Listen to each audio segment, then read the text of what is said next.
konflik militer dengan Israel ini. Ada dua perusahaan yang melacak konektivitas internet global, yaitu Kentik dan NetBlocks, itu mengatakan konektivitas internet di Iran itu anjlok sekitar jam setengah 6 sore waktu setempat, dimulai dari hari Selasa tanggal 17 Juni. Laporan ini diperkuat oleh data dari Internet Outage Detection and Analysis, yaitu disingkat dengan IODA atau IODA. Nah, sistem pemantauan konektivitas internet real time yang mencatat hilangnya konektivitas secara tiba-tiba di seluruh wilayah Iran itu dipegang oleh IODA ini. Dan David Belson selaku kepala divisi wawasan data di perusahaan infrastruktur internet, yaitu yang bernama Cloudflare, dia itu bilang kalau lalu lintas internet di Iran sekarang 97% di bawah tingkat lalu lintas pada waktu yang sama seminggu yang lalu.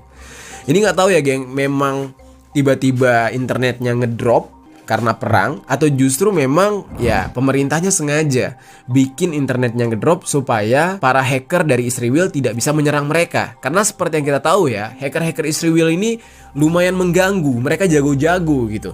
Nah, di hari pertama perang aja udah ada hacker yang berhasil ngebobol fasilitas dari pihak Iran. Jadi Iran itu mengambil langkah sekalian aja internetnya dimatikan supaya ya para hackernya tidak bisa berkutik. Jadi nggak ada perang cyber. Perangnya benar-benar perang fisik di daratan, di udara, dan laut.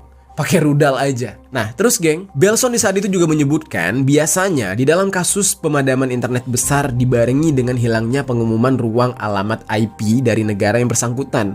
Nah, untuk kasus hilangnya internet di Iran ini, hal tersebut nggak terlihat. Trafficnya memang menurun drastis, tapi dari data itu nggak dijelaskan apa alasannya. Pakar lainnya yang bernama Doc Madori itu juga mengamati hal yang serupa. Banyak penyedia layanan internet atau ISP di Iran yang saat ini dalam mode offline.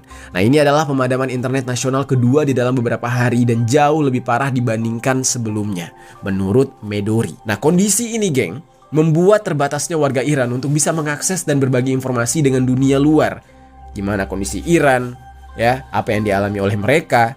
Jadi media-media yang ada di Iran yang memberitakan perang Iran dan Israel ini, mereka itu datang ke Iran, ngerekam, terus mereka pakai ya internet satelit, atau mungkin mereka keluar dari Iran baru menyebarkan beritanya. Jadi agak sulit untuk menyebarkan berita real time saat ini di Iran. Nah, tapi bukan karena akses komunikasi mereka yang sengaja dihancurkan oleh Israel geng, melainkan dikabarkan ya kalau pemerintah Iran sendiri nih yang memang sengaja memutuskan koneksi internet. Karena ya itu tadi, seperti yang gue sebutkan sebelumnya, nggak mau terlibat perang cyber atau mendapatkan serangan cyber. Mereka sadar di bagian situ Israel emang kuat banget ya, hacker-hackernya jago-jago.